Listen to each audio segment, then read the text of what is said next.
Hello and welcome everyone to the May 21st regular Legislative Committee meeting of the Town of Vegreville. Call this meeting to order at 3:02. First up on the agenda, I'll be looking for a motion to adopt the agenda. Councillor Berry makes the motion. Any additions, deletions? Seeing none, all those in favor? Carried. Thank you. Next up, the motion to accept the minutes of our last meeting. Councillor Curtis makes the motion. Is there any errors or omissions within those minutes? Seeing none, all those in favor? Carried. Okay, first up is our first delegation, and it is the library manager, Kara Shopka. Did I say it right? Chalupa. That's what I wanted to say, but I didn't think it'd be that easy. Just like it sounds. Okay. Welcome. Thank you. Good afternoon, everybody. So I'm actually here in my capacity as a representative of the Vegreville and Area Pride Committee. Just wanted to give you a little update on what our plans are for Pride Week this year. So I have a letter that I'm going to read. I think everybody has a copy of it. The background is Pride Month is currently celebrated each year in the month of June to honor the 1969 Stonewall Uprising in Manhattan. The Stonewall Uprising was a tipping point for the gay liberation movement in the United States. In Alberta, the first Pride celebration was held in Edmonton in 1980 and became a week-long festival in 1983. Since then, Pride events have become more popular in urban centers, but unfortunately, rural areas are struggling to show support for the LGBTQS+ community members. Looking at the Town of Vegreville 2022 to 2025 strategic plan, there are responses that can be addressed if the Town of Vegreville decides to take part in Pride Week this year. Number one, the lack of support is the main reason that the LGBTQ2S+ community members would leave Vegreville. This relates to strategic goal number 2, which is creating plans that incentivize and encourage community development. Number 2, the lack of acceptance for minorities in Vegreville, including the LGBTQ2S+ community. This relates to strategic goal number 3, which is quality of life, and this would help promote festivals and public events. Number 3, the need for Vegreville to become more progressive. This relates to strategic goal number 2, which is growth again, promoting Vegreville as a great place to raise a family, start a business, or enjoy retirement. It is important to note that A.L. Horton Elementary School and Vegreville Composite High School have gay-straight alliances with regular attendance. This is important and desperately needed because LGBTQ2S+ youth face approximately 14 times the risk of suicide and substance abuse than cisgendered and heterosexual peers. Studies show that key factors for positive mental health and well-being for LGBTQ2S+ individuals include support from family and friends, particularly for youth, and supportive workplaces and neighborhoods. By celebrating Pride this year, the Town of Vegreville will be showing these young children and teens that their community supports them and cares for them, thus creating an accepting community in which they will hopefully wish to remain in even after they graduate. Our financial implications, apparently there wasn't anything for that. Our communication strategy, it says, as per last year, the Vegreville and Area Pride Committee will do all of the advertising via social media. We ask that the Town of Vegreville shares the posts on their social media and the Town of Vegreville website calendar.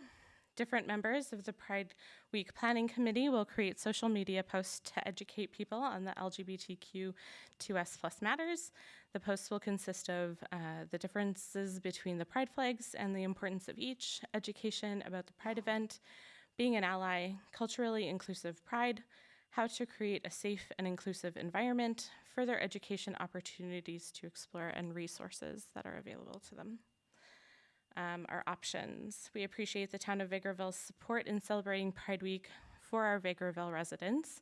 The community will be funding the initiative and is requesting this becomes an annual event event in the month of June, which would include raising the pride flag at the town entrance signs and a visual representation. We understand last year's council passed a motion to include the painting and maintaining of the Main Street intersection crosswalk, 50th Street and 49th Avenue, between the Town of Vegreville building and CIBC to match the pride flag. For this year, the community is requesting a new initiative of a visual approach of painting repurposed flower boxes from previous community initiatives. The committee would like to do this to foster visibility, inclusivity, and acceptance that has a longer lasting and deeper impact that instills feelings of inclusiveness amongst residents, reduces stigma, makes maintenance and repair easier if needed, and provides a more cost-effective solution based on the committee's minimal budget. This year's proposal includes support through local business donations for the materials and supplies required. Thank you for your consideration of this matter, and we look forward to hearing from you. Great. Is there any questions? So on your request, you don't want to do the crosswalk? You would like to paint some flower boxes this year? Yes, we will not be painting the crosswalk this year. We are going to do flower planters instead. And where will this be at? The event will take place at the library, on the patio if it's sunny, and if the gym, on some drop cloths if not. Any other question? Go ahead, Councillor Curtis. Thank you. Thanks for bringing this forward. I'm just wondering, where do you plan on placing them throughout the town? They're going to be placed at the entrance of the library building. Awesome. Thank you. Go right ahead. Okay, so just at the entrance of the library building, and how long are they planning on placing? Just for like a week, the month, the summer? What's the proposal? I think as long as plant life will be supported. They'll come in at the fall winter stage. Okay. Any other questions? Thank you so much for the presentation. Thank you. We will have this council meeting, or did we already pass a motion last year that? The current motion that was passed last year for Pride Week was to council pass that annually we would raise the pride flags at the east and west entrances of town, and we would paint, or the sidewalk, we would allow them to paint the sidewalk. So we would have to bring, we can bring forward this resolution as the planter boxes will be sitting on the library, which is town land. So we're just, instead of the sidewalk, we could do the planter boxes. So the motion will come on Monday. On Monday at it, yes. Okay. Excellent. Everybody's good with that? I just have actually one more. You were just mentioning the social media. I was just confirming, are you talking about your doing social media, or you're asking the town to include that on their social media page? Just because you mentioned a couple different initiatives, like distinguishing like the difference in the flags, etc. Yeah, so we do have a Facebook page for the Vegreville Pride Committee, and I think the idea is just to have the town reshare the events or the information that we share through that page. Okay, well, thank you very much. Thank you again. Have a good afternoon. You as well. Okay, next up, we got Manager Kuzmic.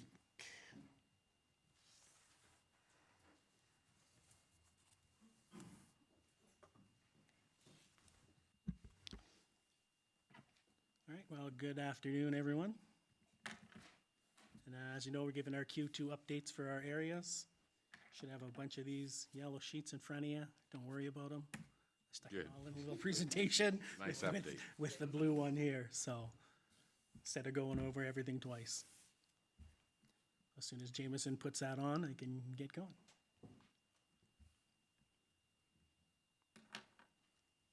Oh, wow. Oh.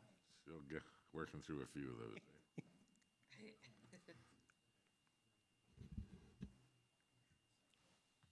Perfect. I do have this broken down into areas. So the first area we'll be giving you update on is the arena and the facilities update.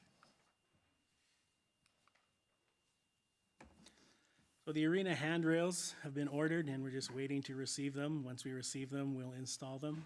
Hoping to get that done by this middle of August, end of August at the latest, before the season starts. That project is on budget. Next, we have the arena ice plant compressor rebuild. So compressor 1 will be completed before the season starts in August, probably late July. And you haven't got a price with, For the compressor rebuild, it's about $20,000, which we budgeted for. So probably come in a little bit under, but you never know till we tear it apart. Then we have the Riverside Ball Diamonds, the Ziegler Field Light Project has been put on hold for now due to cost. We may re-examine it at a later date. So ADCO was informed about the stop to the project and asked if they would like to return their donation that they gave to us. They asked if there was some other project at the ballpark we could stick it toward. So we took their donation and are sticking it toward our benches. the bleachers. Yep. Okay, everybody understands what happened there, like, this was way over what we thought it was gonna be, even with a significant contribution from ATCO for in-kind work with poles and Yes. power and labor and stuff, so. Again, it's a great idea, but I just don't think it's best use of our funds at the moment, so. No questions? Okay, Moving on, and we go to our bleachers. We did receive our bleachers. We're just building the second set. We installed one set out there at the moment. Due to ball starting, I still want to pour a cement pad down there and attach them, but once we get that built up, we should have this project all wrapped up by late May to the beginning of June at the very latest, so. Ball diamond fencing, it's been ordered and we'll install that for field 1. It'll be the last field to be done and then that project's all done. So we should have that completed at the end of ball season. Post office stairs and ramp upgrade, that'll start late summer, hopefully with some nicer weather. And we'll get that all finished. Public Works washroom upgrade, we slated that for spring, but we had to, due to manpower shortage, we won't be starting that till about the fall or a little bit later. Security walls at IP&D and FCSS, they were installed in late April. You can see there's a picture of the one in FCSS, and it's a picture of our bleachers. That was right on budget, a little bit under, I believe, so. And that is it for the arena and facility update. Anyone has any questions up there about that portion of it? go ahead, Councilor Rudy. Just a quick question about the post office stair replacement. Are you replacing in exactly the same way and the same manner, just replacing the concrete? Yes, has to be done that way, or we'd have to budget for a lot more to rip it all out and fix it up. But it will be drained properly, as some of the big concerns I brought up. So we want it accessible and easy to use. We also are working hand in hand with the post office to install a bike rack. They bought a bike rack and we'll install it for them, so. Right.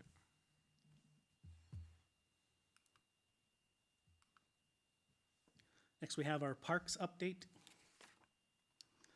Gazebo and the flower garden upgrade at Pasanka Park is slated to start and finish in the month of June. We'll be ripping out all those junipers around that end closest to the pond, replacing it with gravel and new fancy flower pots and flowers. Pump track drainage maintenance slated again to start sometime in June, depending on weather. Hopefully it can dry up, and we'll start putting a proper grade in there and fixing it up so everybody can continually use it. Our tree replacement, said all the planned trimming and removal and stump grinding has been completed over the month of February. We are just now in the process of ordering our trees. First calls are going to be made tomorrow, and then we'll be installing our new trees in June as well for all the ones we removed. We did receive our zero-turn mower late May. It's now in service. The project came in about 11 grand and change under budget, so that's a definite bonus to us. New machine's working great.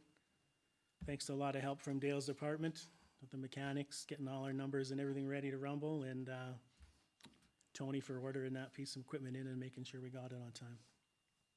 And what do we have left from last year's equipment? The only thing we're missing now is the one that unfortunately hit the river And that one should be here, expected by month end too. And did we trade in, or did we get any value out of the used pieces? We didn't move anything as of yet, but we should be able to get some kind of value out of there, I would imagine. Okay. And that is it for the parks update. So I have a question down at the Pasenka Park. I see we put some post in and run a line. People were having a hard time staying on the new pavement. They thought they should drive in the seeded grass, or what happened? That's exactly what happened, and in order to get our grass growing, I just thought we'd stick those on there and make sure people stay off of there. So they do have to do some work above where you see those posts. That's why we didn't post all the way up. Once that work's complete, we'll probably post that up too, just to get the grass growing and keep people off of there. It sure looked intentional, what happened. Oh, the drive in there? Definitely, definitely. We see that lots, but maybe it happened at night. We'll give people the benefit of the doubt. Well, we can also encourage residents that know anything about this stupidity and how it sets us back in our parks. And Would definitely be nice to let, if somebody does see something going on, to get hold of us, so. yeah, I don't think they would see much of a penalty from the justice system, but it'd be nice to call them out, that's for sure. Most definitely. Councillor Rudick. I just wanted to provide some information to you for the tree replacement. The Green Municipal Fund has finalized the project details for the Growing Canada's Community Canopies tree planting. And so there are funds available for securing project funding, and you can apply multiple times. So that might be a source of funds for this year's planting and or future planting. So I'll send that to you for your departments. Perfect, that'd be awesome, thank you. Okay, go ahead, Councillor Bullock. Back to the note about the park and the intentional damage out there. I shared with council one day the picture of the blue Ford pickup, older one around town here that's ripping up the park. I saw you, I reported to police, police came and talked to you, and I'll watch out for you too. So have at her, I know where you live too. Thank you. I just have a general parks Go question. ahead. Obviously, we don't get involved in the day-to-day and how things work on the parks. I'm just wondering if overall, no, on the parks maintenance or operational idea, but just, I know that you guys were impacted a bit this year by seeing some less funding when it comes to summer positions from the federal government. So you're seeing a few less positions in your department. And I know that it was kind of hard at times to keep up even when there was the 2 additional. So what I'm wondering was, with us seeing some new additions like the area around the skateboard park or whatever, how are you feeling about basically what we have and how it will keep up operational? Or do you feel that maybe we have a little more experienced staff? Or I'm just wondering what your thoughts are on that. We do have experienced staff, which is a definite asset to us at the moment. As the grass grows, I can only say the guys will do their best to keep up. There is extra area. The parks plate is definitely full with the crew we have. So I don't think it's gonna impact us crazily amount. Might be some overtime, my dreaded word, but it's just the way it goes to keep this up, so. So would you say overall in the Parks Department, I know that the summer jobs funding is down, but is our staffing levels down, or did we just took on more staff that wasn't funded through the grant? Yeah, we used to run 8 and we're running 5, 6 this year, so we're down 2 summer students. So it does make an impact, but there is a plan in place. Once another area of my department gets fully staffed, some of them will go over there to help and assist as well. And I just want to make sure we're always grateful when any groups help fund projects, and it's wonderful, but I just always think of the other side, that after they're funded and delivered to us, it becomes, an additional area sometimes. So grateful to the ones that the skateboard is wonderful, and we love that area. I just want to make sure I'm not saying it in that way. Yeah, as our community grows and the more facilities we get, and everybody needs to understand that it takes more employees to run them. It sure does, and we can adjust our schedule in the summer and our manpower through our entire department. That's what we're looking at doing, so. Okay, keep it going. Next, we got the pool update. Diving board was replaced in early March. Guess I should switch this. Usually I just get to point at Jameson, but that's not working. As you can see, the donation by the Western Financial Group. Nice picture in that bottom right corner. The board's been installed. It did come in under budget, thanks to the donation by them. We received our Whibbit mid-March, put it into service late March. It's been rented out and booked absolutely every time. It's a little bit of an older figure. Our figure is closer to $2,500 in revenue so far, so I think the community seems to like it and it seems to be going good. That's it for the pool update. Oops. Next, I just got some rec programs stuck on there of what we're running and our recreation lady has been working on. Pretty much you can just view them yourself and see what we got going on. Again, this is summer months. She's already planning our fall and winter, which is awesome. Trying to offer something to every age group, from seniors to kids to middle-aged. Won't go over them all, but if you have any questions, feel free to ask. Does anybody have any questions on the programming? Go ahead, Councilor Ritter. Thank you for providing that. I'd asked you some questions previously just about the advertisements that were coming out seeking contract rec instructors. Do you see that the advertisement that you've placed on social media, is that for new instructors? Is that to find new areas of focus or continue working with some of the previous contractors? It's definitely for both. We're always looking for new instructors, and we like to keep our current instructors. Things are going well, and we just want to keep it going, keep that momentum moving forward. I think the more we offer for the town, the better it is for us, so. Fortunately, that department is only one employee, so I can't have her do everything. Henceforth, why we're looking for instructors. Okay. Go ahead, Councilor Curtis. Thank you. Just going back to the Whibbit, I noticed like the cost to data was under budget. Is that, are you adding the profit to that, or was it under budget plus we have the profit? It was just a little bit under budget, yeah. I think we budgeted 25 and it came in at 23 with freight and change, so. Okay, I just see 21,409 here, so that may be a bit off.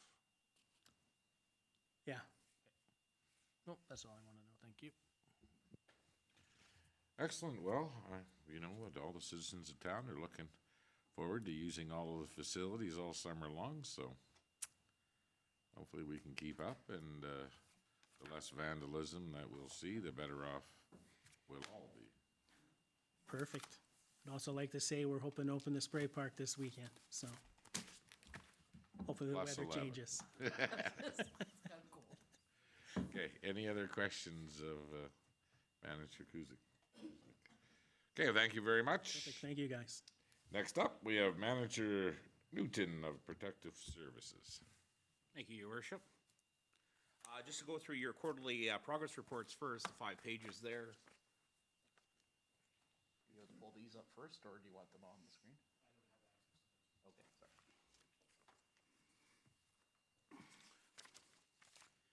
The SCBA Communications and Rapid Intervention for the department, we received the RIT pack.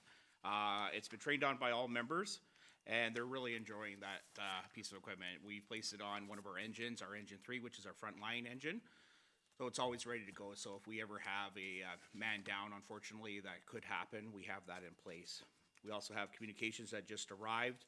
The devices will be going on everybody's masks. These are going to be stored with our new SCBAs that were received at the end of last year. We have 25 of them, but we needed 40 connectors to our masks. They weren't interchangeable like the vendor originally advised us, so we had to purchase additional connectors on top of that. With that, they'll begin training on that right away for our department, and it's going to be really good for us to decrease our issues that we have with communication on scene.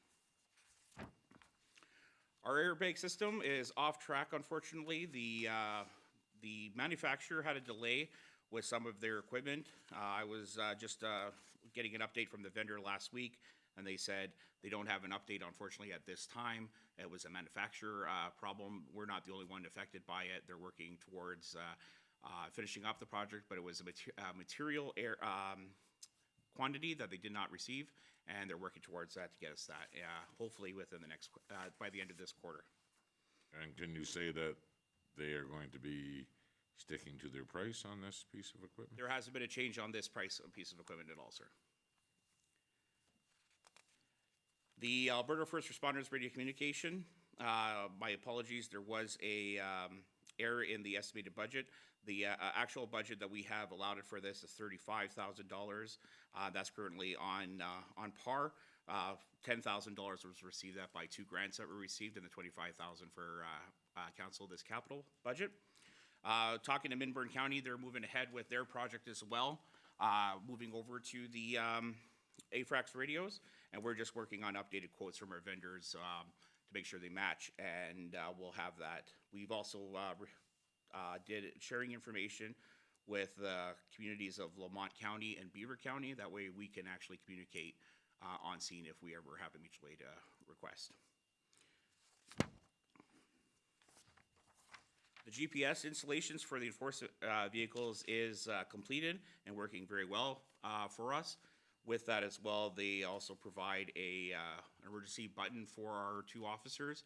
So if any time they push that emergency button, our dispatch center is aware of where they are and that they need help. They don't even call, they call the police and get anybody there going to help them out. And our bunker gear.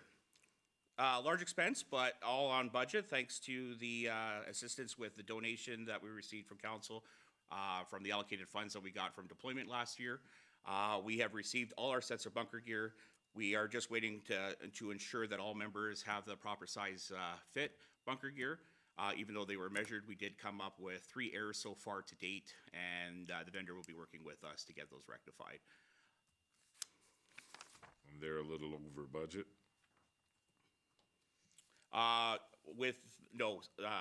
Your worship, the original estimated budget was 68,000. Cost to date was 71,000, and that was within the budget at the end of the day. Okay. We estimated 68.4, and it came in at 71.8. Correct, but we did have those funds allocated for that purchase on top of, over the above the 68,000. We had those funds already allocated for that. Okay. Any questions on the fire department? Okay, let's move on. Just got a quick fire presentation for council today regarding fire services and enforcement. Anytime you want to stop me, by all means, please do. And we can talk about it after each section as well. We'll start off with enforcement services.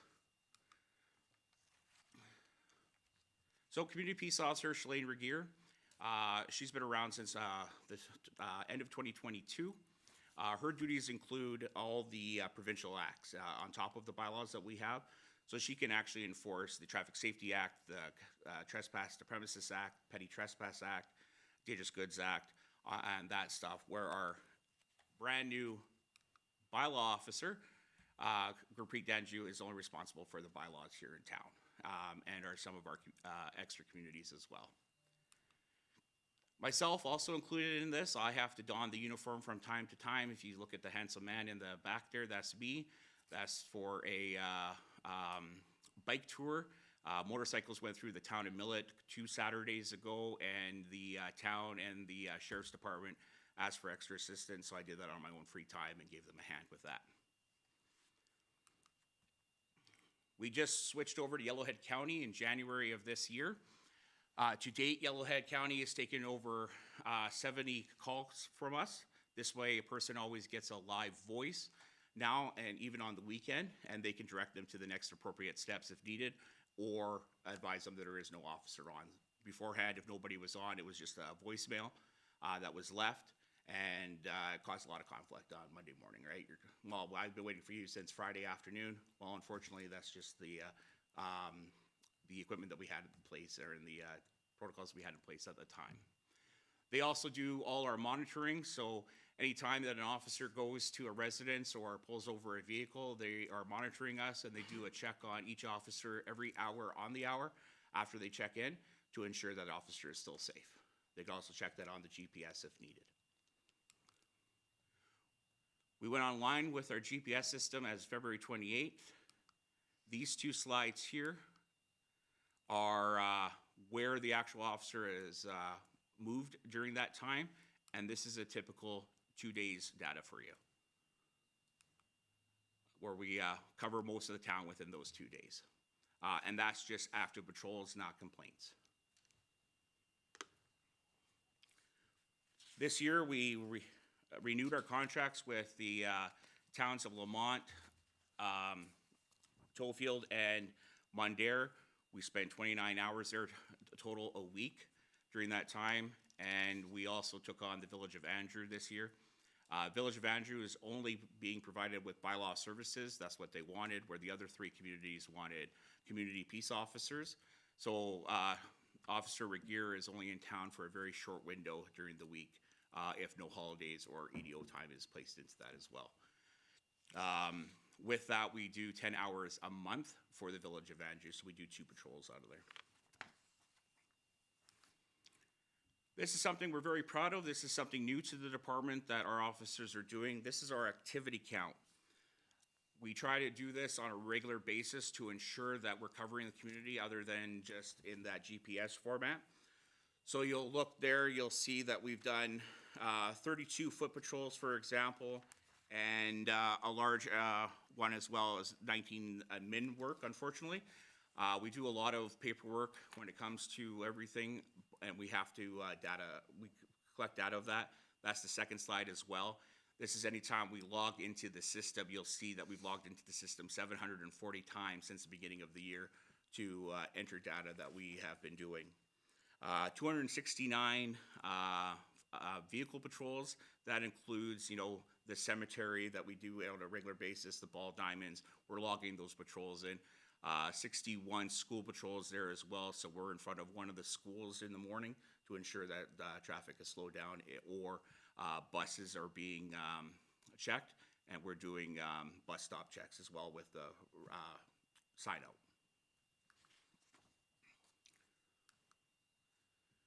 These are our totals to the from January to the 15th of May.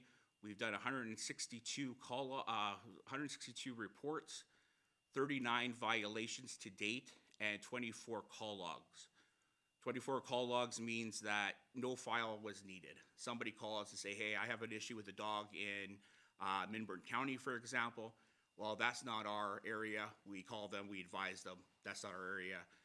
I'm having a problem with my neighbor. I got a tree that's hanging over my yard. Well, that's not a bylaw matter. If you want to take care of that yourself, you're more than welcome to. If it's in the power lines, then contact ATCO, for example. But no need for a report, no need for a follow-up, just that we've made contact with that individual.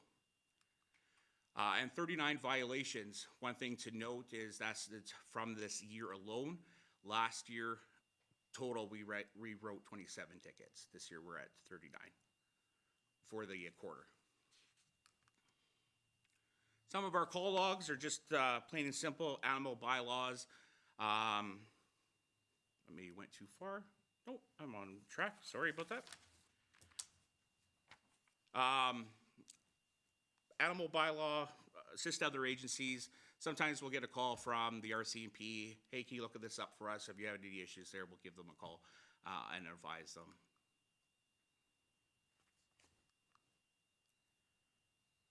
These are incident counts for the year. You can see animal bylaw is very high. We've had a large number of dog files, as you're aware, in the last little while. Dogs running at large, dogs barking, dogs defecating on property.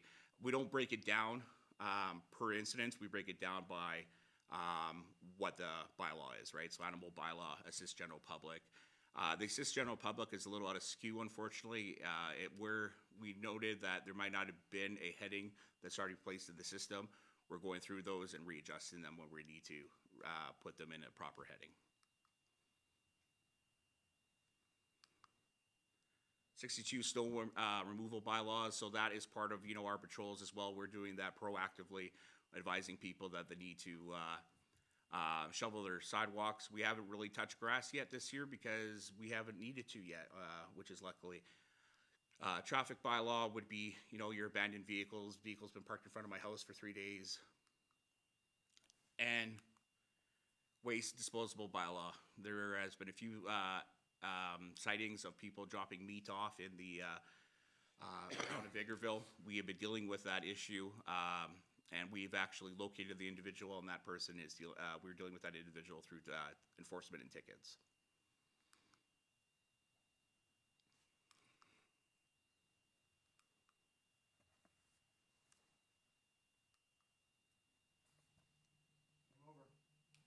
Nope, hit the wrong button, sorry. That's my fault. And that's just a breakdown of some of our tickets that we've written out of the 39 there. You can see the first page there is mostly traffic offenses, where the second page here is mostly bylaws. One of the larger ones is dogs at large. Just so everyone's aware, we don't ticket everybody for a dog at large. We see a dog at large, we try to deal with the situation. That's where the licenses come in. We contact the person, we try to find the owner. We only charge if we find the dog a second time, right? If it's a repeat offender, you know, they're obviously not understanding that they need to be responsible for their pet. So that's when we endorse those tickets. To date, $10,517 in fines will be received. That doesn't include the sting operation that we had with 2 other officers from other communities in March. That would total would be 18,000 if we included those totals, but this is only on our system. We couldn't get their stats into our system. Some of our large files, again, that's that dog file we had, dumping file. We're changing some of our tactics as well. We are doing some later on patrols. We're changing our times that I won't generate out here public-wise, but we are out in the community at longer times there to make sure that we're catching people that are leaving stuff like this. Body cams were introduced recently, and this is just a video of a standard body cam.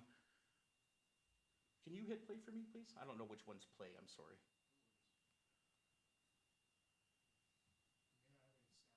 That's okay, I took the sound off too anyway. This is just to give you a visual representation of what a body cam would look like.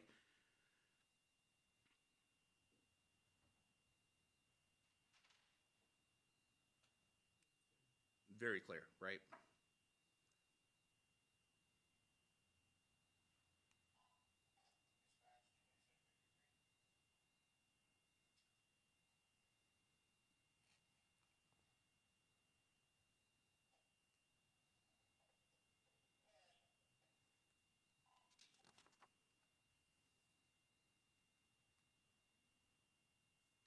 So the sound was purposely muted here, so I'm not giving out a location to the public of what we're doing enforcement at. But once I get out of the vehicle here, you can see how clear a picture that is. The only downside with body cams at any time is sometimes the wind will interfere with any interaction that we have, so you may not necessarily hear both sides of the conversation just because of that wind in the background.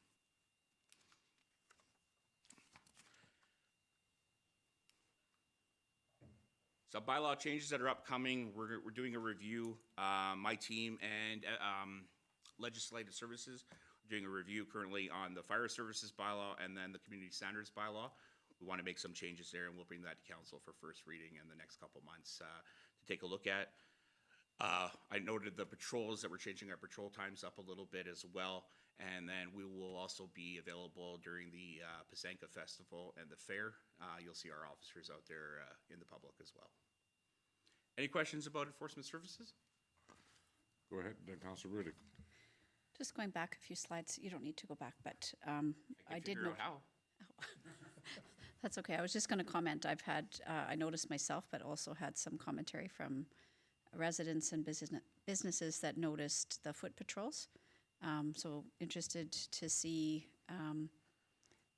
the conversations from the community. They were quite surprised and impressed to see that we were changing how we're approaching some of the enforcement.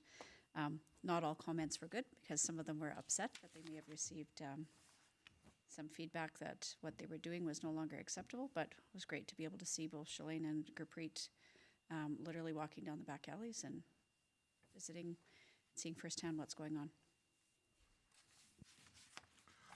Okay, we go to the Highway Traffic Act. So there's two different slides. One said there was 4, Traffic Safety Act 4, and then we have another one that says Traffic Safety Act TSA, and then one's ACT. What's the difference?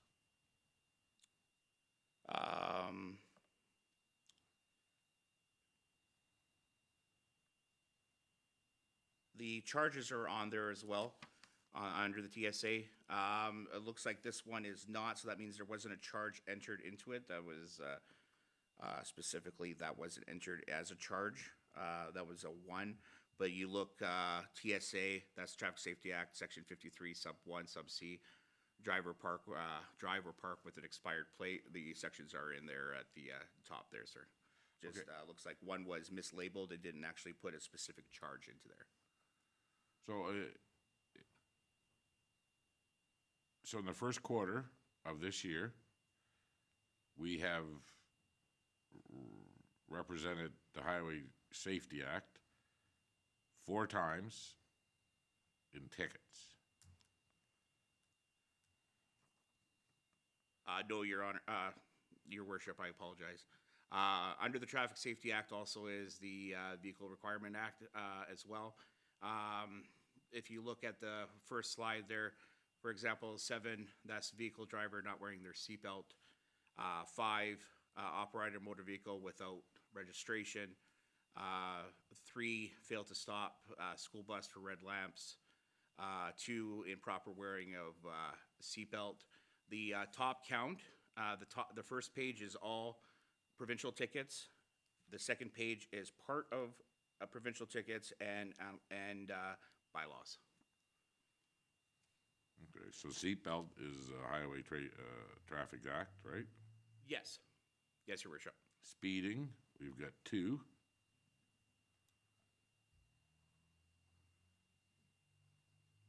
To provide with license, so somebody didn't want to show their license. Okay, then we got another one where operating a handheld device, which would be a phone, I would imagine. So these are all fines that were issued under the Highway Safety Act. That's correct, yes. So, do you think this is an average, what we look at a year? Like when it comes to speeding and other tickets that we write within our municipality, representing the Highway Safety Act? I can't judge that without a full year, when last year we only written 27 tickets altogether. I have to wait a full year to find out what our average would be in that. Okay, but I just found something out. Last year we wrote 27 tickets. Is that correct, CAO Ling? No, last year we wrote 27 bylaw tickets. And the Traffic Act, I can give you the dollar figures of the revenue we've collected. Part of the issue with the Traffic Safety Act is that those tickets are processed through the provincial government, not at our offices. So we can base it on the income that we've collected as well. Like, I'm sure you guys will have the amount of tickets you wrote. But to date, this was as of May 7th. We had collected $12,839 from the provincial government for our Traffic Safety Act tickets that were done within the municipal borders. So that's the RCMP and our municipal officers. Municipal enforcement, and including the day that we had the Sherwood Park traffic here, that one day they did a training blitz. So it'll include that day. If they're written within our municipal borders, we get the revenue from it. In 2020, 2024 to date, or May 7th, was $12,839. In 2023, for the complete year, we collected $29,328. So we're already on track to beat 2023's revenue. Okay, well, I know I've been asking for some of this information Yeah, for a while. And where we noticed the big difference was in 2020 when the provincial government increased their share to 60%. In 2019, we did $94,302 in traffic offense revenue. And then in 2020, we dropped to $57,392. They took an extra 15% of what they used to. They took an extra 15% of what they used to. And also too, depends on how busy the RCMP was in town for traffic as well. Because we always have to include their figures. Because again, this is coming from the province, so the RCMP and CPO's revenue. So CPO is the only one that works for the town that can issue or represent This- highway traffic, yeah. Yeah, the community peace officer can enforce the Highway Traffic Act, yes. Bylaw does not have that ability. And we represent this service to other municipalities, right? Yes. When we write speeding tickets, seatbelt tickets, Yes, and that's what these other municipalities expect when they hire us. yes. And when our CPO is in town, Which- they're on traffic. Which Manager Newton just said it doesn't allow very much time On- for them to be in town. On a regular week, they do manage to catch a few hours in town. And then again, we offset that time, so it's not always the exact same time and the exact same days. Okay. I just know that a few years ago that where we used to be was around $90,000 a year, and if you take away the 15%, which I think fines have gone up since then. Yeah. The other 15 the government took. Well, and in 20, It just seems to be between what we do and what the RCMP do. Like we know that we've talked to the chief operating officer here about trying to get his employees out before 9 o'clock in the morning. It's critical that we'd like to have them in school zones and charging people that are speeding in school zones. But with the lack of manpower they have and their shifts are later in the day, again, we've really gone backwards on the amount of enforcement of Highway Traffic Act in our community through our bylaw, our CPO system, and through the RCMP. So, I mean, these are the numbers that I've been asking for like 2 years. And it justifies what we're saying, is that there is a lot of good drivers in our community. But the ones that aren't and the ones that are speeding in school zones, we're never around there at the time to catch them. Nowhere near what we used to be. So, we know that we have tried with the RCMP to encourage them to be out earlier in the mornings. And again, their problem is they just don't have enough officers in the detachment to do that.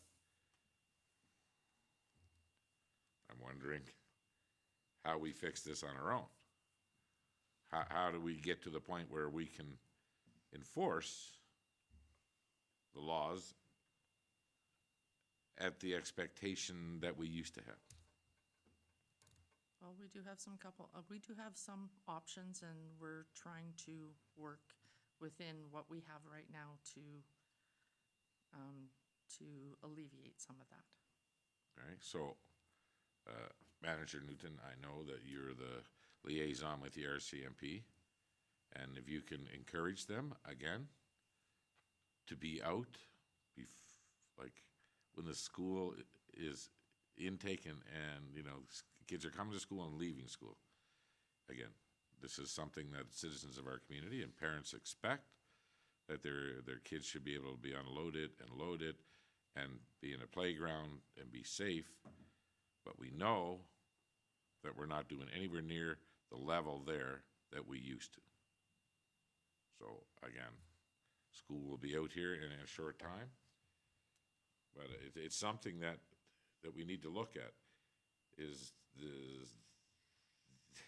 the caliber of the driver of our community that much better than what it was 3 years ago? Or is it fall to lack of enforcement?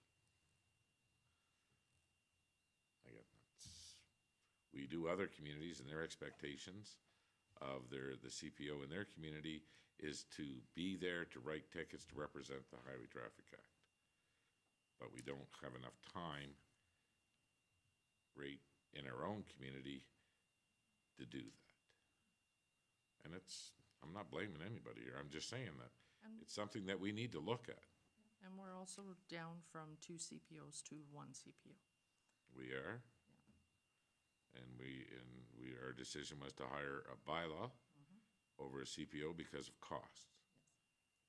And we're not sure about the other CPO that's on leave right now about when they're coming back. And I know it's a little bit up in the air, but through the manager, if he could encourage the RCMP, especially in the mornings and the schools in and out, if they could do a few more tours around the school zone.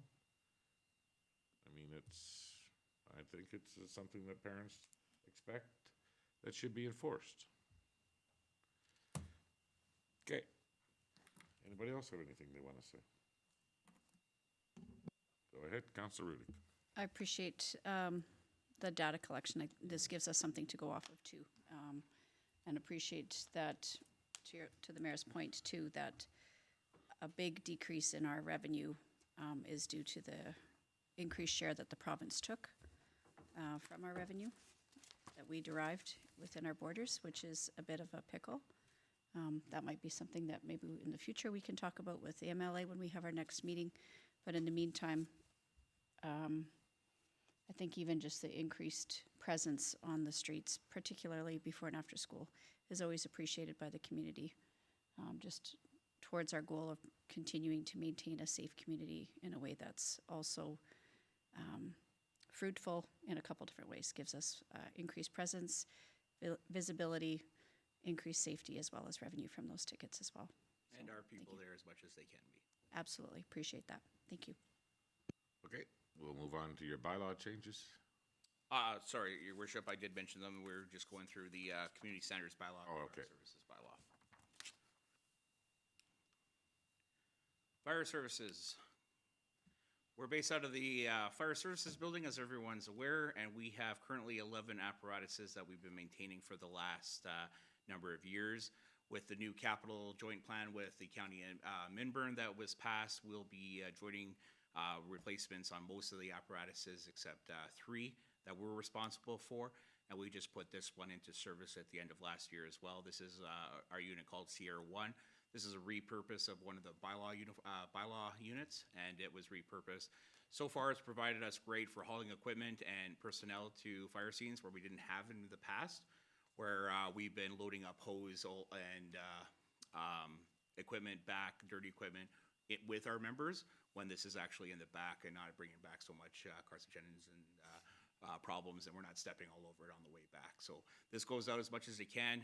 It's also the last unit to go out. If there's another person that arrives at the hall, they'll take that out so they can pick up the equipment. Our motto has changed to "Welcome to our house." This is something we've been promoting for quite some time. That sign is actually in the hall, hung up, and it has at both entrances as well. This photo here is a photo for International Women's Week, and we are very proud that we can boast that we currently have 14 female firefighters on our fire department. We believe we are the largest department with that many women on the department in our zone area. So we're very proud of that. Ran by Chief Foss and Chief Collison. There are 2 full-time employees there, and they are the face of the fire department. And that's a group shot after our level 1 training that we recently received. I just got word this afternoon that every member that took part in their level 1 exams have passed their level 1 exams, so we're very excited about that. We currently have a roster of 42 members. We've lost 3 members in the last few months, but we had 3 members that actually returned in the last year that were off for a number of years, one of them being a senior member as well. These are our numbers. We have 1 fire chief, 1 volunteer deputy chief, 3 captains, 2 lieutenants, 3 senior firefighters, 3 support members, 28 firefighters, and 1 junior firefighter. You'll notice that there are different epaulets at the bottom there. We try to encourage each member to reach those goals. We want to promote our members, so every time they pass their level 1, they'll get a silver epaulette that says firefighter. When they pass to level 2, they'll get a gold, and we make a big deal out of it for them as well. We want to encourage our members. That's our goal, and we've been highlighting our members quite well the last year. Same with our helmets as well. Each member receives a helmet color as well. The blue one at the end there is just to know we have 2 members that are in support roles. One's a support role on scene, so they don't do anything structural firefighting, but they can grab tools, they can grab equipment, they can grab everything else for us. And our fire prevention officer that we put in place, she does all the tours, presentations, but they have a set of gear as well, just old gear that we have, just so the kids can learn what we're wearing and everything. If there wasn't another firefighter available, they're prepared to do that. And our junior firefighter program, we expanded our junior fire program this year. Last year. We had 6 junior firefighters, and they've all been promoted or have moved on. We have 1 junior firefighter left that's still in the program, and they stated that they will be here till at least they're 18, so they can get promoted as well. Yellowhead County took over our dispatching for the fire service as well on March 15th. They're also our new 911 provider for the town of Vegreville limits. They've been really helpful in the transition. There was some hiccups and everything, but we're working through them. And that's like coming on board with any new contractor. A couple hiccups that we're working through. But they've been great to deal with to date. We're really promoting our members. That is our goal this year and the last year. Just in the second week of May, we had 108,000 page views, and then we've reached 3,000 people in total. This helps, encouraging our members where they're showing up, they're actually seeing that they're doing a good job as well, and we really want to make sure that we promote them. It also brings in new people to us as well, seeing how well we're doing. And our new training center, we have a group of Chestermere firefighters coming up the first week of June to take a look at our training center. They're very interested in our training center that we put in place, so they want to actually take a look at it. With the training center as well, you're invited June 19th to our open house. It'll be to open the training center up officially to the public. We have used it, and but we'll send out that invite as well to you guys. No problem. These are our SCBAs. All our members are really excited about this, and we're able to get more air out of these. They're in place. Every truck that needs them has them, and we've added 2 additional to our rescue unit. So every seat in that rescue unit has the ability to go on air if needed. And our officers that are on our engines, they didn't have that capability before. They have that capability now, so they could get leadership on the scene if needed, or going into the building if needed.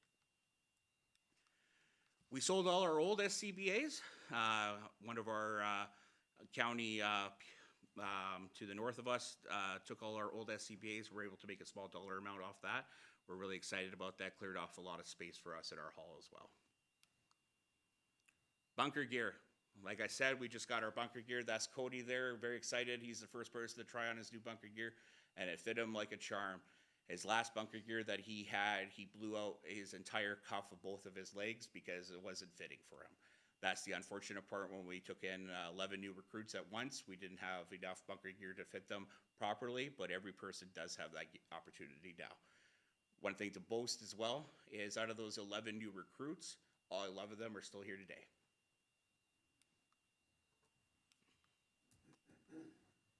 Some equipment that we received in the last 6 months is we were able to secure from funding. Outside of council, we were able to get everybody Wildland helmets, flashlights for every personnel, including helmet lights and helmets that we didn't have in the past.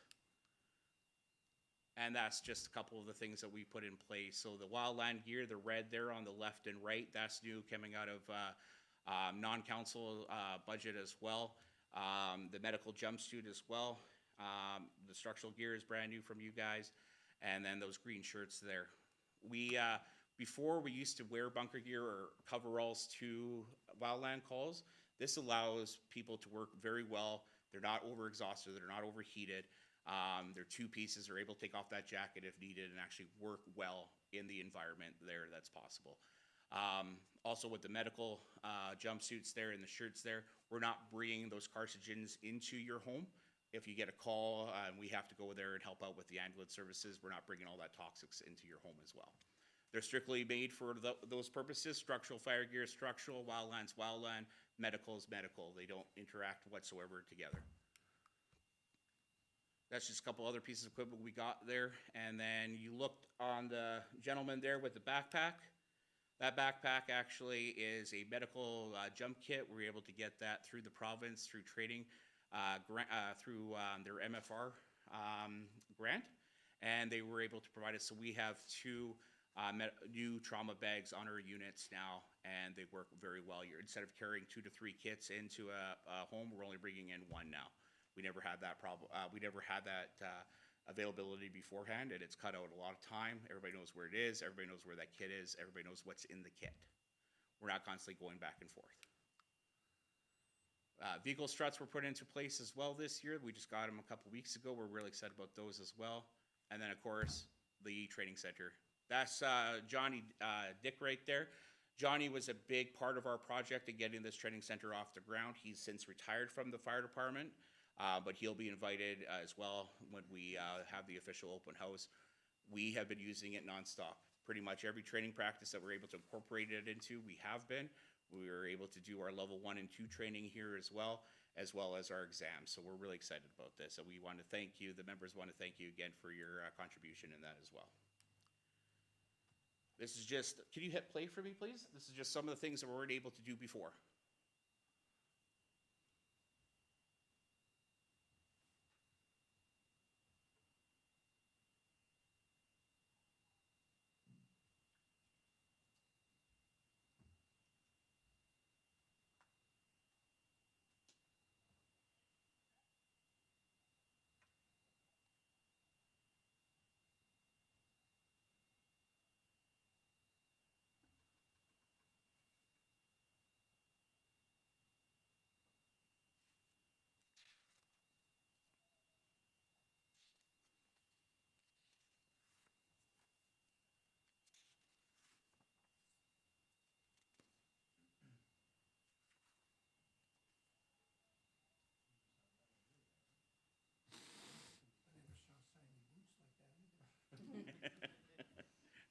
It's because we make sure everything's cleaned at the end of every call. Oh, that would be the play button. And then play one more time, please. You'll see here them actually taking out window. That's Lexan, so they're actually learning how to vent a proper room and everything. They're doing radio communications that they're venting, and they can smack that out. That's replaceable every time. It's the same Lexan. They just pop it in, and they're able to pop it out. It's to simulate us taking out a window, which we never had that opportunity before.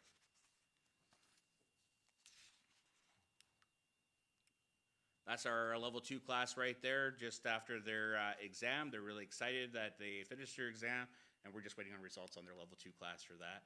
We did grain rescue training. We were able to procure a few grants this year through the province. So the Alberta government has, through municipal affairs, has reinstated the fire services training grant. So we were able to secure 3 courses on our side, as well as Minburn County was able to secure 3 courses on their side as well. So interchangeable, we'll be sharing that cost. So there will be no cost to both of us. We'll just be having their members come to us. Our members will go to them for those 6 courses altogether, which we have until 2025 to complete. And the MFR program, the province gave us more money to that. We are going to be training 3 individuals with that extra funding to become instructors, and that way we can incorporate training for our members at a much smaller fee.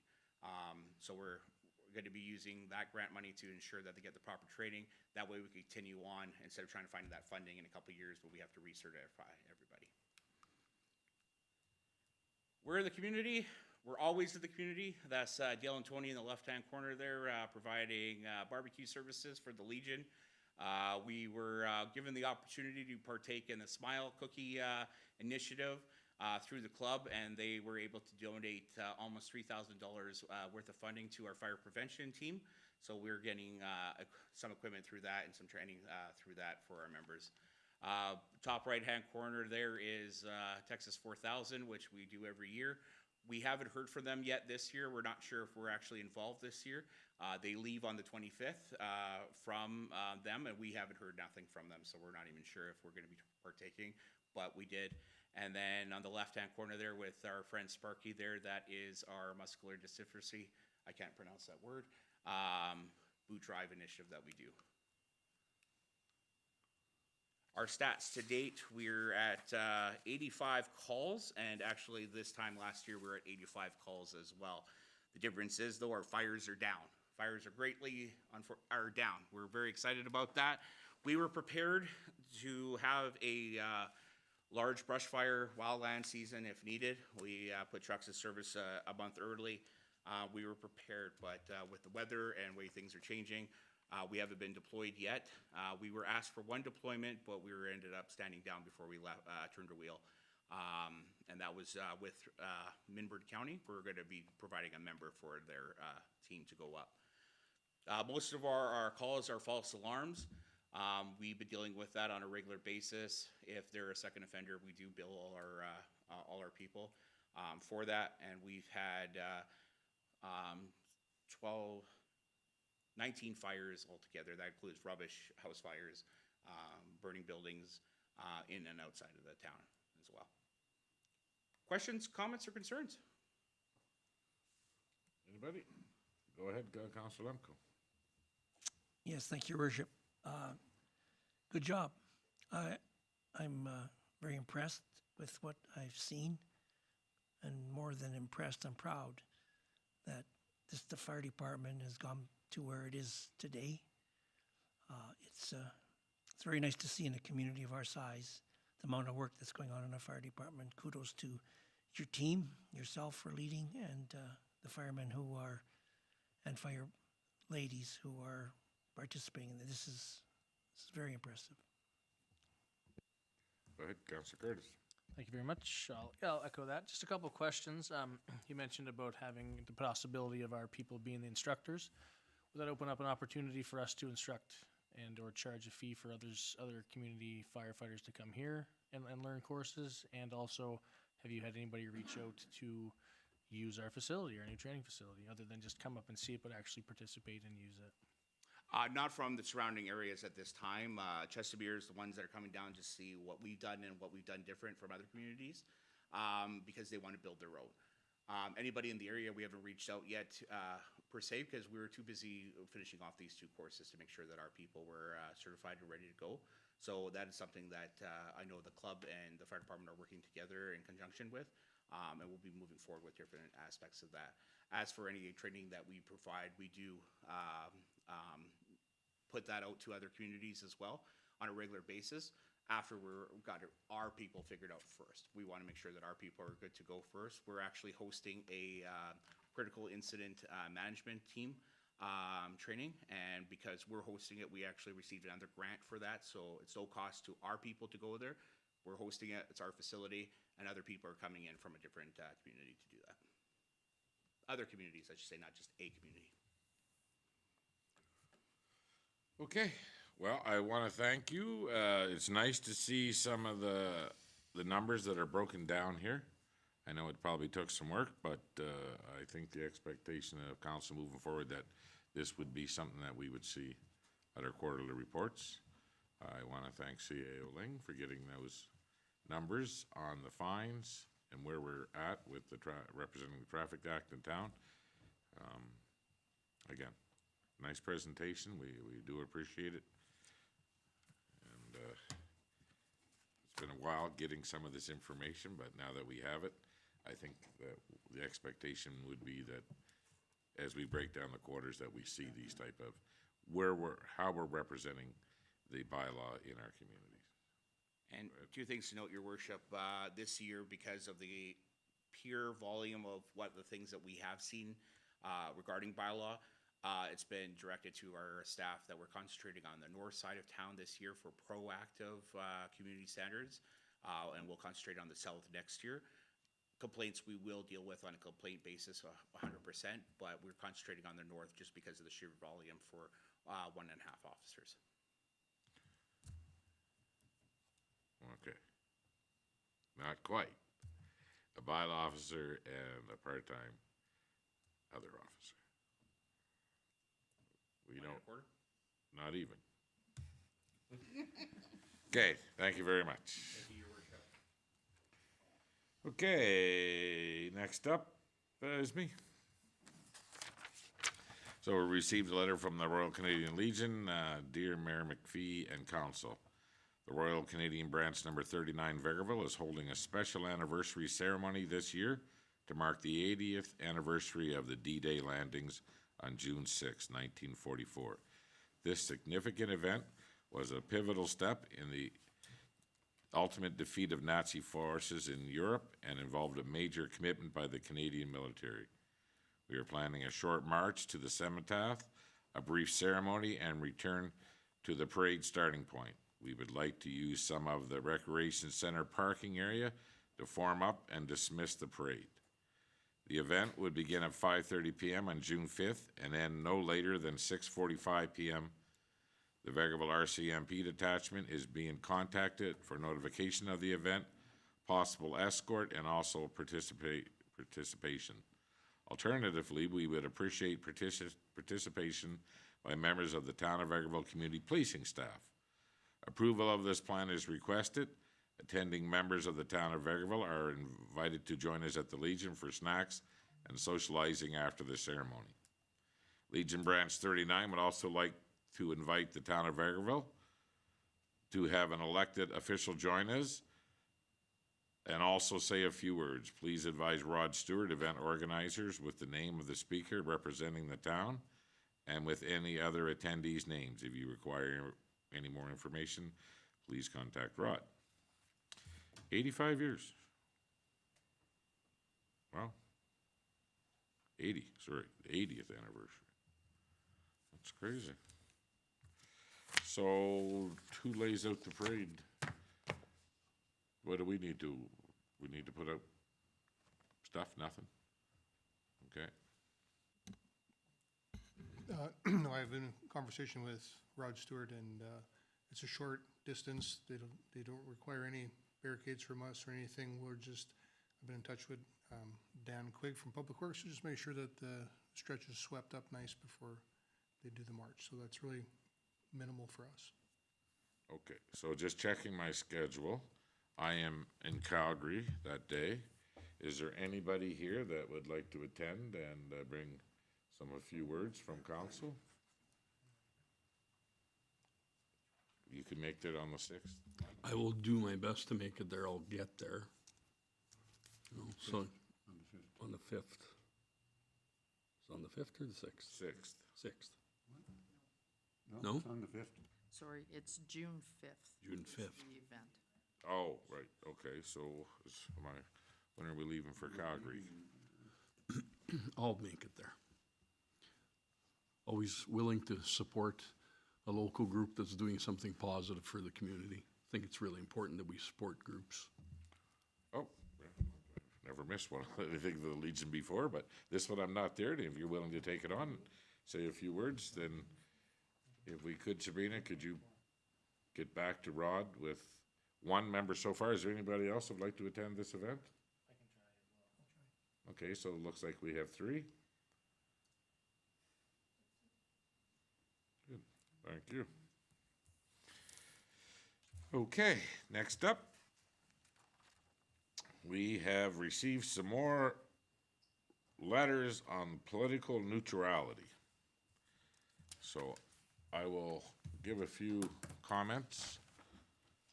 To date, the administration have received 72 letters from local consumers, local residents, requesting political neutrality for public property in town of Vegreville. 70 letters received at the town office would be discussed at the May 21st Legislative Committee meeting.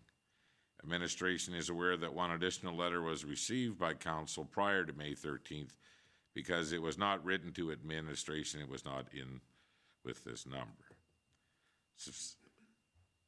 Specific personal information has been severed from the individual letters in compliance with Freedom of Information and Protection of Privacy, FOIP Act, Division 2, Section 17. Disclosure harmful to personal privacy. However, it is important that council knows that these letters are not all from Vegreville residents. 56% of the letters are signed by Vegreville residents, while 44 are from residents within surrounding areas.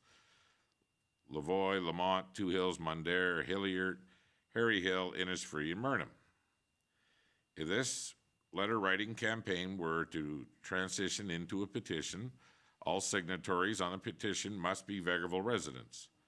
According to Section 223 2A of the Municipal Government Act, to be significantly, there must be petitions signed to at least 10% of the population. Based on the 2021 population, the petition would require 567 signatures. So where we stand today is we're nowhere near that number to start a petition. What I would suggest is the residents of Vegreville are not supporting decision of council on this issue, that there will be an upcoming election soon, and it may be a good time for yourself to bring your name forward, and if you don't like the decisions of this council. There's also another mechanism that you could use, is that you could get enough signatures that we could have a referendum on the next election on the ballot if the citizens of Vegreville are supporting our decision when it comes to inclusiveness and political neutrality. And that somebody would have to explain that very well to the residents. It's not just against a pride flag, it's against any other flag or any other issues that are brought up in the community would not be supported. You can't just pick and choose neutrality. So, until then, until we can get another 537 signatures or whatever is needed to start a petition, I think that we will stay the course of where we're at right now, unless the council would like to entertain anything else. Go ahead, Councillor Curtis. Thank you. I'd just like to mention one thing. A lot of comments in here, you know, on these letters talk about using taxpayer money wisely. And I just want to reiterate that the Pride Community Group paid for the painting of the sidewalk all the years in the past. I would also like to mention that the amount of administrative time and effort to take these letters and or if we respond and to catalog them, etc., also takes up some money as well. So I would think that that will outweigh the amount of any paint put on a sidewalk, even if it was us. So, food for thought. Again, if you need any help in starting a petition and what it would take to start a petition, it is section 223 in brackets 2A of the Municipal Government Act. It's all laid out there for you. Thank you. Go ahead, Councillor Barry. Thank you, Worship. As I sit on council, I make decisions what I think is best for the community. It's not always my personal opinions. There's times that I make a vote that actually is against my own personal opinion, but I feel that my opinion isn't actually right when it comes to the benefit of the community. I think we try to be as neutral as possible while we sit on council. And although I appreciate people expressing themselves, particularly with letters, when I see every letter coming in as this being pulled off the internet, signed at the bottom and sent back in, I'm really concerned that there's not enough attention paid to what the wording of the letter actually is. You're asking for neutrality and you place on here that decorations, displays, supporting political, social, religious movements, and commercial entities should be prohibited. That's pretty broad. That would mean that the commercial signs that are along Highway 16A to try and support our commercial businesses would have to come down because they are a commercial entity. Religious movements. I guess if we have a sign comes up saying a pierogi supper or a steak supper or some other type of movement and it's a church group, is that a religious movement? Do those signs have to be taken down? If a business puts a sandwich board out in front of their store, I guess that has to be prohibited. How about social? How about political? Well, when it comes to political, we in this room have all put out political signs because it's allowed, not just by our own bylaws, but by the federal and provincial regulations. So it's really broad when one is starting to say that for neutrality, all of these things should be taken away. I think that that's the reason that we sit here. We sit here because we have to judge what is actually best for the community. And I think it's best for the community that there are commercial entities that can advertise in this town, that there are religious groups that can put up a sign saying they're going to have a fundraiser or a hot dog movement. So I appreciate your signs, but I really think that if you want to take a look at what we're doing, then look at the wording and be really careful that what you're asking us to do isn't something that you'd regret in the long run. I recognize a lot of signatures on here, and I look at people that, ancestors who came to this community, had to struggle and work hard, become respected. And now their offspring, who have businesses or otherwise here in town, are very highly respected. But we are trying to be inclusive. We're trying to welcome people here. And I don't care if they have a different aspect to their life. But if we take a look at the types of communications, we have to be really careful as to when we're entering hate speech. And if you actually take a look and look up some of the actions that are required or understood as being hate speech, there are statements here that are becoming very close. So really be cautious when you're just writing your signature on somebody else's letter. Like I say, I have to make decisions here that sometimes go against my own personal beliefs. But I'll make those decisions for the sake of being right for the community. Thank you. Yeah, thank you very much, Councillor Barrett. Okay, so we'll move on. Round tables, what we're hearing. And I just would like to enforce with all councillors when we're talking about stuff we've heard from concerned citizens and stuff, that we've all taken the time to direct them to the right department with their complaints before we did anything else. We'll start with Councillor Lemko. Thanks, Your Worship. Just had the one regarding the unsightly properties. I had a complaint about some properties, and then I had a rebuttal from a resident who was asked to clean up the property. So there was some discussion around that, and I did pass that on to CEO Ling regarding that. And they talked about, the person who complained talked about fairness in being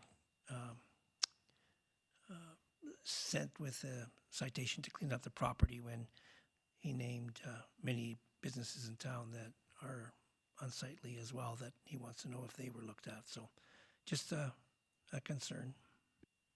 Okay, thank you very much. Councillor Curtis. Thank you. Not too much for me. A few things around this political neutrality were brought up, and some local businesses that had some of these letters dropped off and were not very much in favor of it, and had kind of spoken to me about it.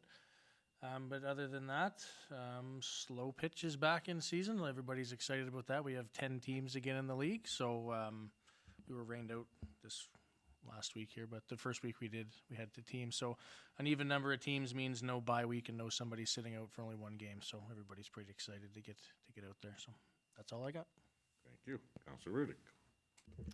I had concern from citizen that was having communication with bylaw in terms of enforcement of properties. So tried to explain that, again, it's been the direction of council to enforce our bylaws. So sometimes that might feel uncomfortable for people as we move through the process of actually following the bylaws that we've enacted. So I think we'll be hearing a few more because people have gotten used to the community standards bylaw was intended to improve the visual appeal of our community, and not everybody is feeling like they're getting treated the same way, but I think there's a bit of growing pains with that, so I appreciate even just having the report today to be able to have a bit of a discussion as we start out the summer season.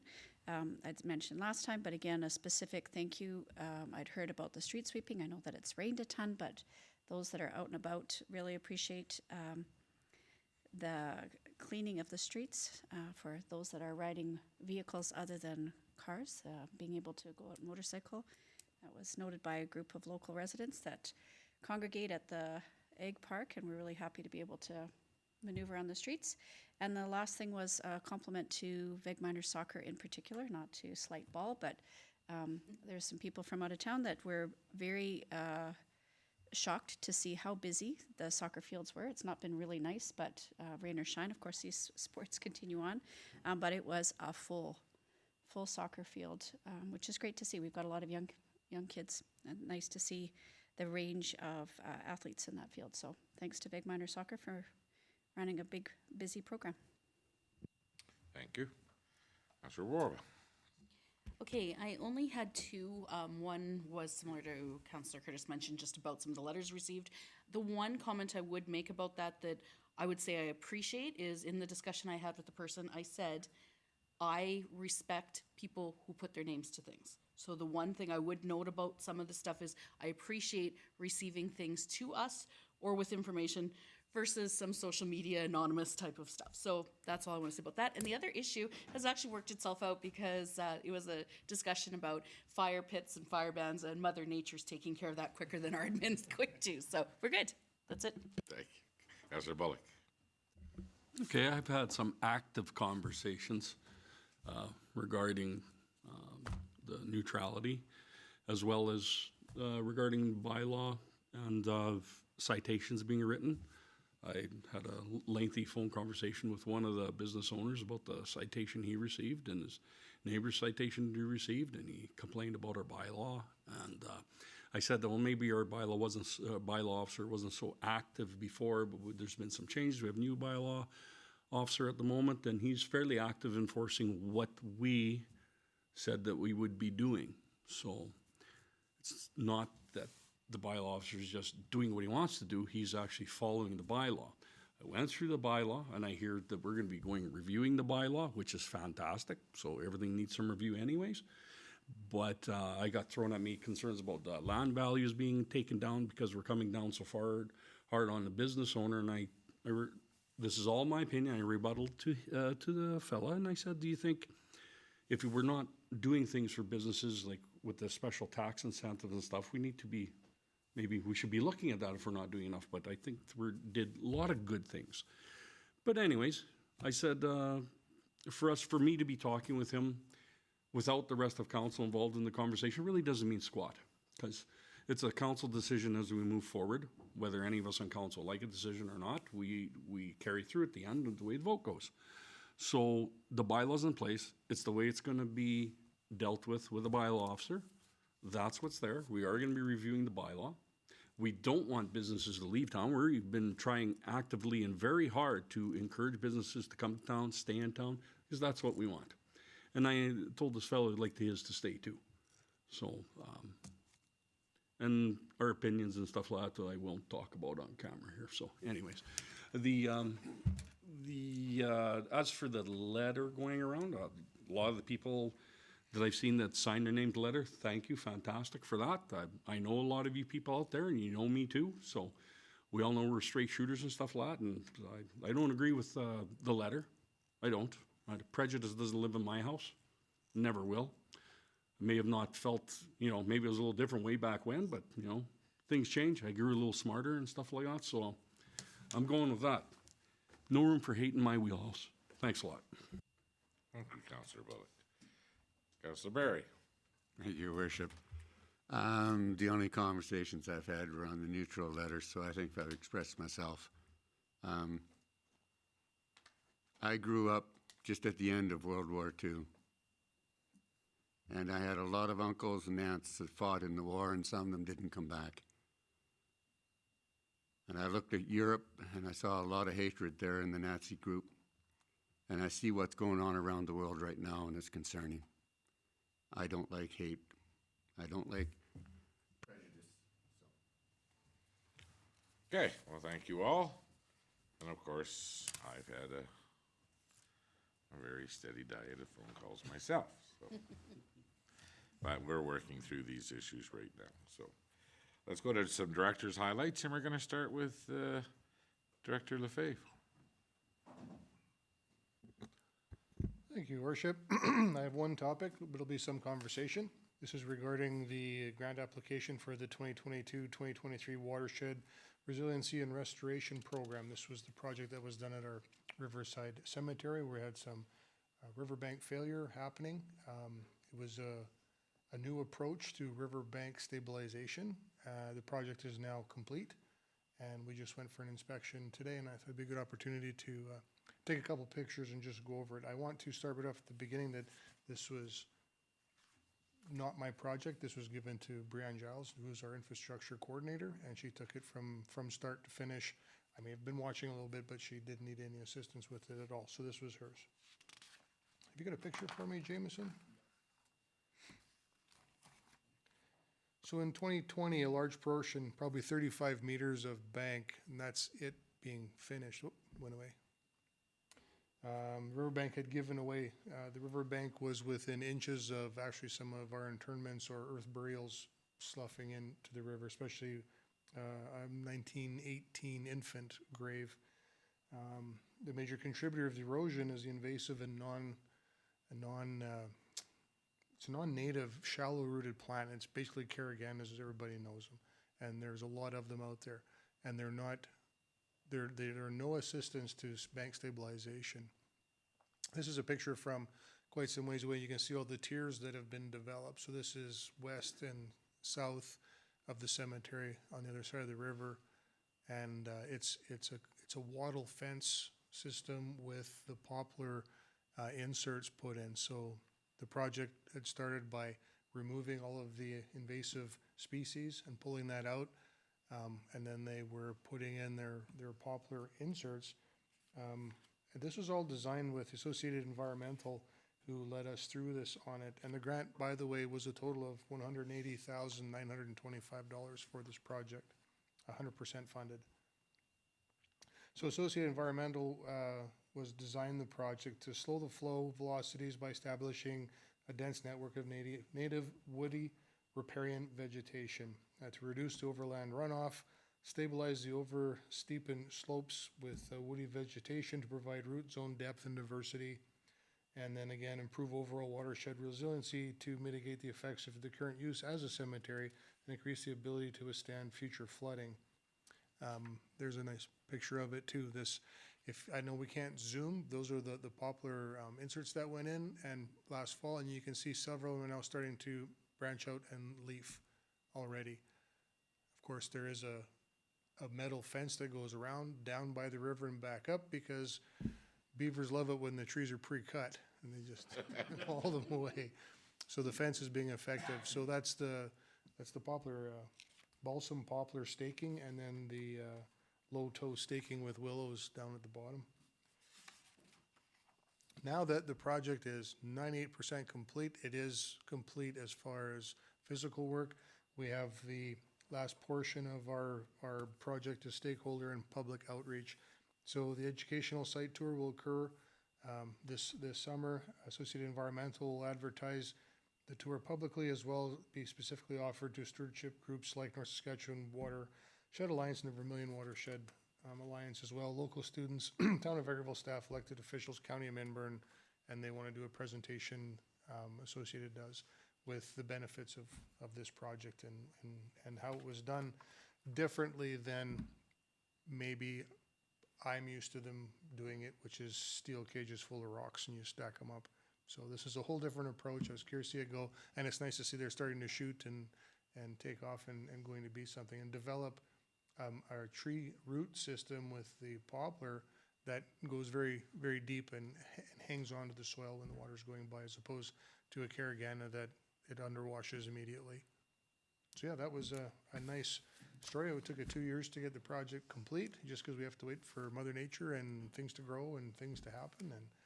And I'm happy with Brianne's performance on this job. Councilor Barrett. Thank you, Worship. I've been following this project very closely. I've got photographs from before and about every 2-week intervals, and I was out there just recently, and I've been talking with the ones installing it. It's very exciting. It's very interesting to watch it develop. And as part of the Vermilion River Watershed Alliance, we're very interested in watching the bank stability on this type of an approach. And I think that if we document it right straight through to a further stage, that it would probably qualify to win an Emerald Award. Nice. So I think that we should keep documenting it and then submit, because it's coming along really good. They've done a marvelous job on it, the way that they've worked out the bank and did a lot of work on it to do all the tiers and have it all put in there last fall. And it is now definitely coming along nicely. So hats off to the whole project. I think it's exciting. I'm glad to have your positive comments. It was a project when I have to admit, when I first read it, and then when you see it actually come around, then it is good. And another big thank you is to the Parks crew, James and the guys, because they really helped Brian out lots with some labor and some work we had to do, and the guys at the cemetery are watering some of it, and so everybody's kicking in to make it happen until it gets rolling. So yeah, that is. When I had a chance to actually take a look at the project, I was very excited. I shared it with a few colleagues, and they came back with a lot of excitement on it too. So I think that it's great to see. I know you had asked before about when this could be public, when we could tell our story and do all that. Jameson is still waiting for someone there to respond back to him to say, yes, we can. That's been a year.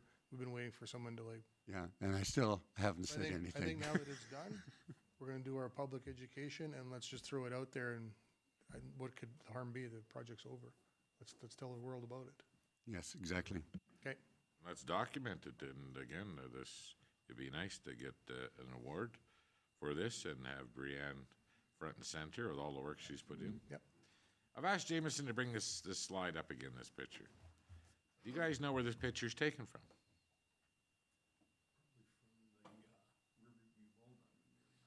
No. This is a little piece of land that the town owns that is landlocked. We have no access to it. Oh. We do, to get. Want to get buried there, be like a burial at sea. So if you want to go there, you need permission from St. Martin's Church of Tour to go in through their yard into the back, and then you can get on. It looks like a little island. I wasn't aware of this until a while ago, and Dale told me about some piece of land, and I wanted to go check out this project. So about a month ago, I drove out there, and went through the churchyard, and I thought, yeah, this is kind of strange. But the only access that we'd ever have there would be a bridge. It's my understanding, though, Yeah. it's my understanding that the hospital actually has a piece of property that's on the opposite side of the river. That if you take a look at the church lot where it is gravelled, and then there's grass right on the bank of the river, I understand that's church property. I understand you're correct. There's a Or small strip that is church. Hospital property, I mean. Yeah. There's one little strip. Covenant Health. Yep, there's one. Covenant Health has a small strip that goes there. So Well, if the river was full all the time, it would make a nice dola. But I think that the dogs would normally get through the river. But it's just interesting to know, because I really didn't know that it was landlocked. I knew we owned the land, but I never knew that there was no access to it. Believe me, it's used as a dola. Dola? Yeah. Okay, is that it for your presentation? Thank you, Dale, and thank Brianne on behalf of council, and that we appreciate the work that was put into it and the different approach. They went to driving piles and, you know, a bunch of rocks, so it looks a lot better. Oh, go ahead, sorry. I appreciate that you'll be sharing this with the public because this is an interesting project, a little different than traditional reshoring of the bank. Is there anything that will be on site to be able to explain to people? I mean, there are people, this sounds strange, but there are people that go there regularly to pay respects to their family members and their loved ones, but it doesn't look as monumental as it actually is. It's kind of an unusual project to be able to have that reshored. So I don't know if there's a possibility to be able to share information on site for people to be able to look at. We've thought about that.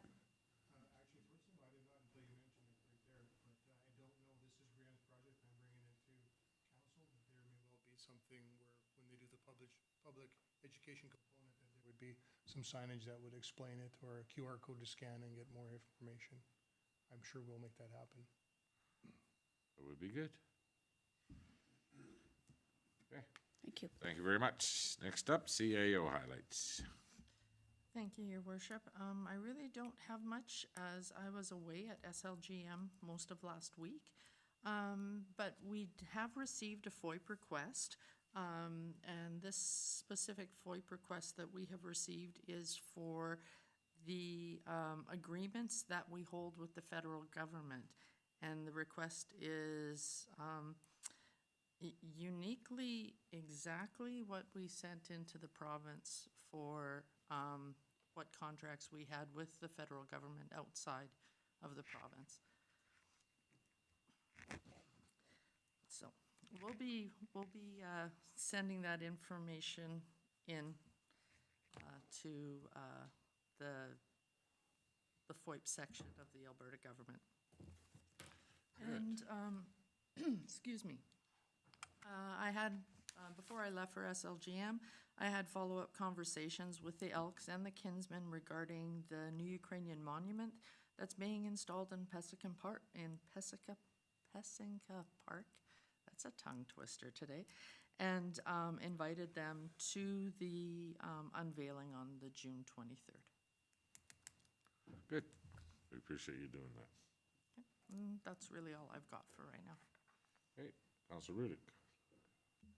I just had a question about the FOIP request. Is this, the generation of the request is from the provincial government? We get it from the Alberta, like the provincial FOIP, provincial government FOIP office received a request asking us for our information, and it's the same it's for the exact same agreements that we already sent into municipal affairs, or that we notified municipal affairs of, that we have with the federal government. We only have two leases that don't involve the province, and that's for the RCMP detachment and for the post office. So Interesting. We'll be sending that information. Thank you.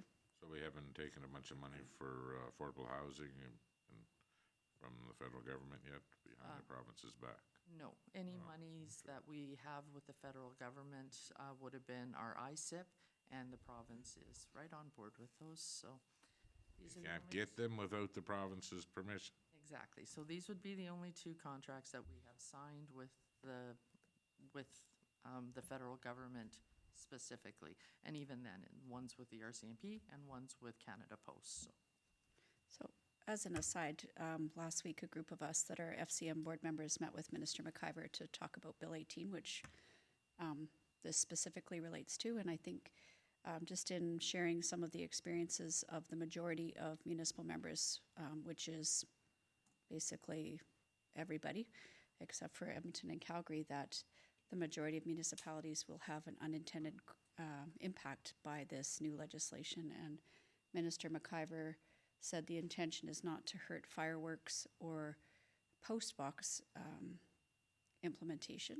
And we tried to explain that those wouldn't be our primary concern, that we're more concerned about Canada Community Building Fund, for example, or making sure that we have access to some of the things that are important to municipalities, like ISIP funding that has been challenging in the past, or like affordable housing funds, which are also extremely important in smaller communities. Smoky Lake was one of the ones that received funding in the last few months, actually.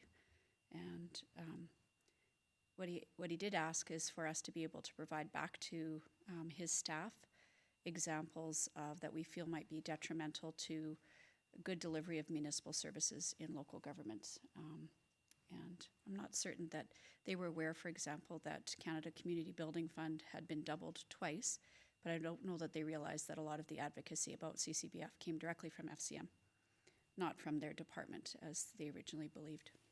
So I'm interested to see where this request goes. Oh, and it's funny because when they sent the request out, there is another contract that we have with the federal government, and that's Canada Summers Jobs. But that contract starts early in the spring and ends in the fall. So when they asked, it's not a current contract. So come this, we do have our Canada Summer, we did receive some Canada Summer Jobs money again this year. So it'll be interesting to see if we're gonna have to augment the original list that we sent in with this as well. Okay, well, good luck. Thank you. Okay, is there any other business of council? Okay, and seeing none, then I will adjourn this meeting at 4:48.